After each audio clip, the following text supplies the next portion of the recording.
બસ યાર, ફરી એ જ ગેમ્સ.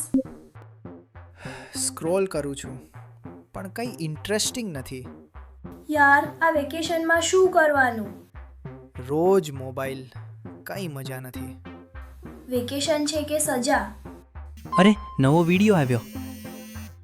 શું છે? બતાવ. યુટ્યુબ ખોલ, પછી સર્ચ કર પ્રમુખ પ્રસંગમ. અરે 3D બોધકથા આ તો એકદમ અલગ છે. રોજ આવતું હશે ને?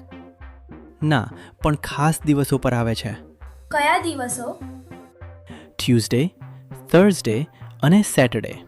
તો એ દિવસે ચૂકી જવું નહીં. આ વેકેશન તો હવે સેટ. હવે તો સબસ્ક્રાઇબ કરવું જ પડશે. તો તમે પણ સર્ચ કરવાનું ભૂલશો નહીં, પ્રમુખ પ્રસંગમ, અને સબસ્ક્રાઇબ કરવાનું ભૂલતા નહીં. 21 એપ્રિલથી બોધકથાની અદ્ભુત સિરીઝ શરૂ થઈ રહી છે. રેડી રહેજો. આ વેકેશનમાં તમે ક્યારે જોશો? કોમેન્ટમાં કહો.